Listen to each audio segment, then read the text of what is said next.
नमस्कार, कैसे हैं आप सब? उम्मीद करती हूँ कि आप सब स्वस्थ होंगे, प्रसन्न होंगे।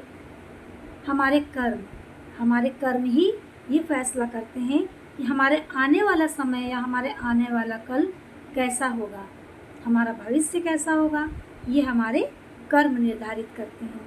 तो आइए इससे संबंधित एक बहुत ही प्यारी-सी कहानी सुनते हैं। एक नगर में एक पति-पत्नी रहते थे। दोनों बहुत धनवान थे। पत्नी अपने पति से और पति अपनी पत्नी से बहुत प्यार करते थे। एक आदर्श दंपति माने जाते थे उस नगर में वो। उनके पास सारी चीज़ें थी, लेकिन उनके जीवन में सिर्फ एक ही चीज़ का दुःख था और वो था कि वो निसंतान थे। उनकी पत्नी को लोग बांझ कहकर बुलाते थे। सामने नहीं कहते थे, लेकिन हाँ, पीठ पीछे कहते थे। ये सुनकर वो बहुत रोती थी, बहुत उदास रहती थी। उसके पति से देखा ना जाता था। उन्होंने बहुत मन्नत मानी, हर मंदिर में गए, हर जगह वो जाकर मन्नत माने, हर पंडित से दुआ मांगी। पंडित जी ने जो भी बोला उन्होंने वो सब किया। हवन कराया, पूजा पाठ कराया, मंत्र कराए, वेदाचार कराए, व्रत रखा, लेकिन कुछ फ़ायदा नहीं हुआ। धीरे धीरे समय व्यतीत होने लगा और कुछ समय के बाद 20 साल हो गए ऐसा करते करते। 20 साल के बाद पता चला कि वह पत्नी गर्भवती हो गई थी।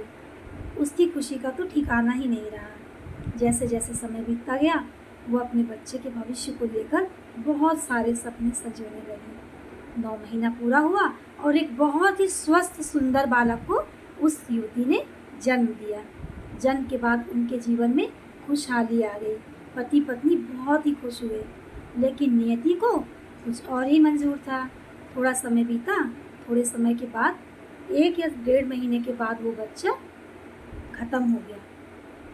उस स्त्री को बहुत दुख हुआ कि अरे मेरा बेटा ख़त्म हो गया। इतने सालों बाद मेरी गोद भरी थी, गोद सूनी हो गई। वो विलाप करने लगी, रोने लगी, तड़पने लगी। उसको समझ में नहीं आ रहा था कि वो क्या करे। तभी उसको समझ में आया कि यहाँ पास ही के गाँव में एक महात्मा रहते हैं। वो नंगे पैर अपने बच्चे को गोद में लेकर दौड़ी दौड़ी महात्मा के पास गई और उनके चरणों में अपने बच्चे को रख दिया और कहा, भगवान बताइए मैं क्या करूं? 20 साल बाद मुझे गर्भ ठहरा, मुझे सुंदर पुत्र पैदा हुआ, मेरी खुशी का पारावार न रहा, लेकिन ये क्या हुआ? अचानक मेरा बेटा मृत हो गया, मैं क्या करूं? महात्मा ने कहा, ये तो भगवान ही बता सकते हैं। लेकिन वो महात्मा बहुत सिद्ध महात्मा थे, इसलिए उस स्त्री ने कहा कि आप जैसे भी करके मेरे बच्चे के प्राण ले आइए वापस, भले 2 मिनट के लिए सही, लेकिन एक बार वो मुझे माँ कहकर बुला दे। बस मुझे और कुछ नहीं चाहिए। एक बार वो मुझे माँ कह दे, मेरी आत्मा तृप्त हो जाए। महात्मा ने कहा, ठीक है। महात्मा ने आंखें बंद की और अपनी योग साधना के हिसाब से उस आत्मा को नीचे बुलाया। वो आत्मा नीचे आई और स्त्री के सामने खड़ी होकर जोर जोर से ठहाका मार के हंसने लगी। स्त्री ने कहा कि तुम मेरे पुत्र बनकर पैदा हुए हो मेरी कोख से। एक बार मुझे माँ कह दो, सिर्फ एक बार मुझे माँ कह दो, उसके बाद तुम चले जाना, मैं तुम्हें नहीं रोकूंगी। उस आत्मा ने हंसते हुए कहा, तुम्हें याद है पिछले जन्म में मैं भी ऐसे ही रोती थी और तुम ऐसे ठहाका लगाती थी। पिछले जन्म में तुम मेरी सौतन थी और तुम मेरे पति को मुझसे छीन कर ले गई थी। मेरे बच्चे रोते रह गए, मैं रोती रह गई, मेरा घर बर्बाद हो गया। मैंने तुमसे बहुत मिन्नतें की, तुम्हारे पैर में गिरी, गिड़गिड़ाई, लेकिन तुमने नहीं माना। कल तुम हंस रही थी, आज मैं हंस रही हूँ। ये तो समय समय की बात है। मैं वही सौतन हूँ तुम्हारी। आज मैं तुम्हारे बच्चे के रूप में आई हूँ और तुम्हारे कर्मों का हिसाब देने आई हूँ। आज तुम मेरे सामने गिड़गिड़ाओ। तब उसे एहसास हुआ कि मुझसे कितनी बड़ी गलती हो गई थी, लेकिन ये तो प्रारब्ध था, अब कुछ किया नहीं जा सकता था। फिर भी उस युवती ने हाथ जोड़कर उस आत्मा से माफ़ी मांगी और कहा, मुझे मेरे कर्मों के लिए माफ़ कर दो, लेकिन मेरा पुत्र मुझे वापस कर दो।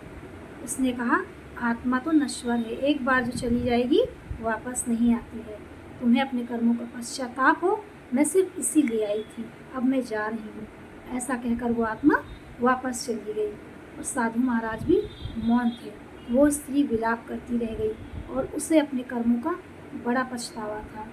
इसीलिए कर्म करें, लेकिन सोच के करें, होश में करें। ऐसा कोई कर्म ना करें कि जब आपको उसकी सज़ा मिले तो आप उस सज़ा को भुगतने में भी असफल रहें, उसकी सज़ा को भुगत ना पाएँ आप। इसीलिए ध्यान रखें, रिश्तों को, चीज़ों को ईमानदारी से निभाइए ताकि आपका भविष्य खराब ना हो, ताकि आपके ऊपर कोई विपदा ना आए। कर्म अच्छे होंगे तो भविष्य भी अच्छा होगा। आपको कहानी कैसी लगी ज़रूर बताइएगा। राधे राधे।